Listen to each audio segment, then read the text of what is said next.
हम लोग regulation number 43 of CMR 2017 देखेंगे। तो सबसे इम्पोर्टेंट तो ये रेगुलेशन नंबर 43 ही है, जो कि कितना बार ऑब्जेक्टिव क्वेश्चन कॉम्पिटिटिव एग्जाम में डायरेक्ट ही आता है कि मैनेजर का ड्यूटी कौन से रेगुलेशन में दिया हुआ है। तो उस केस में ये आंसर हो जाएगा रेगुलेशन नंबर 43 में। तो एक हमारा क्वेश्चन यहाँ से ही बन जा रहा है कि मैनेजर का ड्यूटीज़ और रिस्पॉन्सिबिलिटीज़ कौन से रेगुलेशन नंबर में दिया हुआ है, तो वो हो जाएगा रेगुलेशन नंबर 43। तो ड्यूटीज़ मतलब कि मैनेजर का क्या कर्तव्य है, रिस्पॉन्सिबिलिटी मतलब क्या जिम्मेदारी है। तो पहला क्या है कि डेली यानी कि हर दिन मैनेजर क्या करेगा, हर पार्ट ऑफ माइन को मतलब माइंस के हर पार्ट को मैनेजर जाएगा और ध्यान से देखेगा कि वहाँ काम प्रॉपरली हो रहा है कि नहीं, कोई सेफ्टी इश्यूज तो नहीं है, जो रेगुलेशन के हिसाब से जितना चीज़ दिया हुआ है वो प्रॉपरली फॉलो हो रहा है कि नहीं, वो हर दिन मैनेजर जाके देखेगा। लेकिन अंडरग्राउंड माइंस में क्या होता है कि हर दिन अंदर जाना संभव नहीं होता है। तो उसके लिए क्या नियम है कि हफ्ते में कम से कम 4 दिन, 1 वीक यानी कि 7 दिन में कम से कम 4 दिन मैनेजर अंडरग्राउंड जाएगा और विजिट करेगा। और कम से कम एक बार हर फोर्टनाइट मतलब 15 दिन में, हर 15 दिन में मैनेजर कम से कम एक बार नाइट शिफ्ट के टाइम में अंडरग्राउंड माइंस जाके विजिट करेगा। हो सकता है कि सप्ताह में जो 4 दिन बोल रहा है, हो सकता है वो जनरल शिफ्ट दिन वाले शिफ्ट में जा रहा है, लेकिन 15 दिन में एक बार कम से कम अंडरग्राउंड मैनेजर को रात वाले शिफ्ट में भी जाना होगा। अगर मैनेजर अपना ड्यूटी सपोज कैरी आउट नहीं कर पा रहा है, किसी रीजन से क्या हो रहा है कि मैनेजर अपना ड्यूटी कैरी नहीं कर पा रहा है, ठीक है, अपना ड्यूटी पूरा नहीं कर पा रहा है, तो वो क्या करेगा, मैनेजर के पास एक मैनेजर का एक डायरी रहता है, जो इसे रेगुलेशन में दिया रहेगा पेज बाउंड बुक। उसका अर्थ है कि एक रजिस्टर रहेगा, उसमें मैनेजर यदि अपना ड्यूटी पूरा नहीं कर पा रहा है तो उसका क्या करेगा, रीज़न लिखेगा कि क्यों वो अंडरग्राउंड नहीं जा पाया सप्ताह में 4 दिन। हो सकता है 2 दिन कोई और मीटिंग में चला गया हो, कुछ और काम में व्यस्त हो, तो जो भी रीज़न रहे उसको वो क्या करेगा, उस बुक में रिकॉर्ड करेगा। फिर क्या है कि मैनेजर इंस्पेक्शन किया, माइंस के अलग अलग पार्ट में विजिट किया, तो जो वो ऑब्ज़र्व किया, ठीक है, जो रिज़ल्ट पाया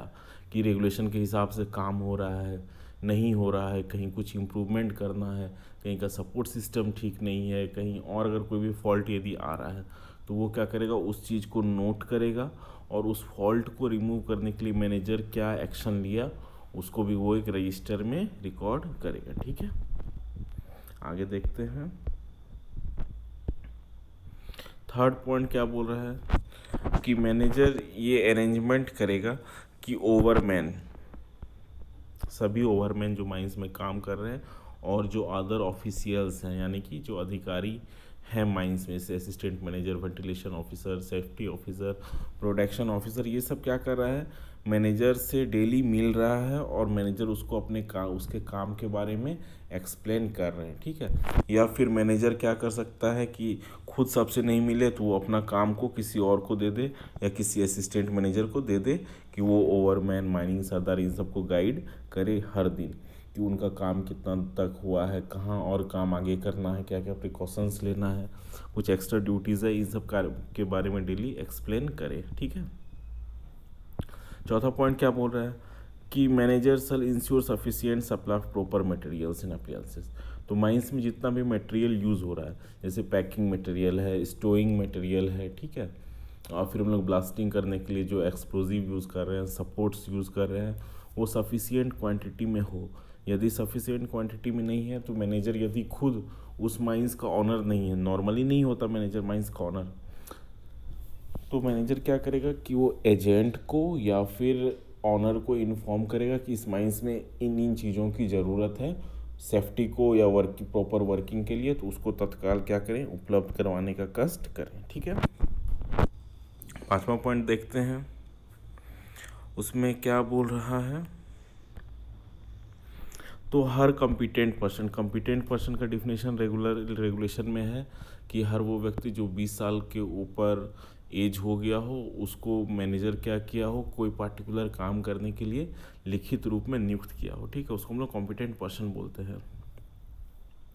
तो मैनेजर क्या करेगा, हर कॉम्पिटेंट पर्सन को ड्यूटी असाइन करेगा, मतलब उनको बताएगा कि उनका क्या क्या ड्यूटीज़ है। ठीक है, और वो हर वो स्टेप लेगा जिससे कि वो पर्सन जो कॉम्पिटेंट पर्सन वो अपने काम को समझ पाए और वो इफेक्टिवली अपने काम को कर पाए, जैसे रेगुलेशन में दिया हुआ है। इस पॉइंट को फिर से समझते हैं कि मैनेजर क्या करेगा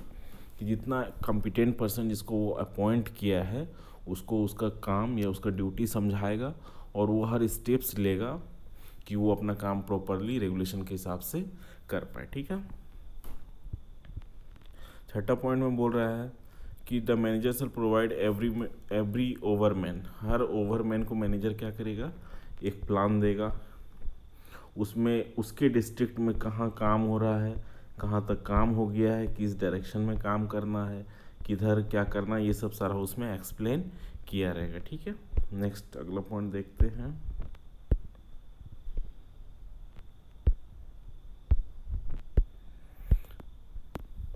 फिर अगला पॉइंट क्या बोल रहा है कि जितना भी रिपोर्ट्स है, डायरीज़ है, रजिस्टर्स है, सबको मैनेजर क्या करते हैं, जैसे वेंटिलेशन ऑफिसर का जो भी रजिस्टर है, सेफ्टी ऑफिसर का रजिस्टर है, प्रोडक्शन ऑफिसर का रजिस्टर है, कुछ माइन से रिलेटेड रिपोर्ट्स है, कुछ और कागजात है। ठीक है, तो सारे को मैनेजर क्या करता है कि इंस्पेक्ट करता है एक निश्चित समय पे, 2 दिन 3 दिन पे, और हर पेज में जितना रिपोर्ट्स रहता है उसमें काउंटर साइन करता है। काउंटर साइन का अर्थ हुआ कि वेंटिलेशन ऑफिसर का रिपोर्ट है तो वेंटिलेशन ऑफिसर तो उसमें साइन किया ही है, मैनेजर भी क्या कर रहा है, उस चीज़ों को देख करके वो फिर से उस पर साइन कर रहा है। ठीक है,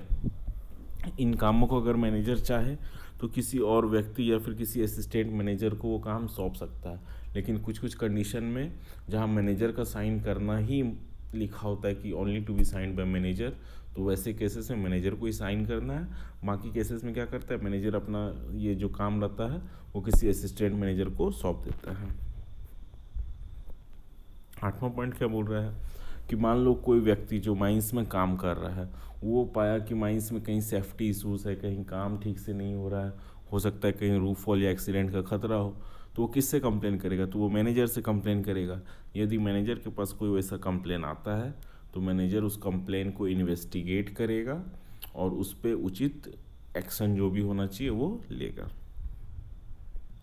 अगर कोई एक्सीडेंट हो जाता माइंस में, वो एक्सीडेंट क्या होना चाहिए, सीरियस एक्सीडेंट होना चाहिए। ठीक है, सीरियस एक्सीडेंट में क्या होता है, कोई व्यक्ति मर गया हो या 2-4 व्यक्ति मर गया हो या किसी का बॉडी पार्ट्स का लॉस हो। ठीक है, ये सब सीरियस एक्सीडेंट्स में आता है।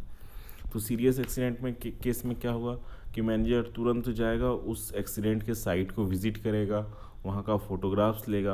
और उस एक्सीडेंट का जो कारण है उसको इन्वेस्टिगेट करेगा और उसका फोटोग्राफ्स, इन्वेस्टिगेशन रिपोर्ट ये सब तैयार करेगा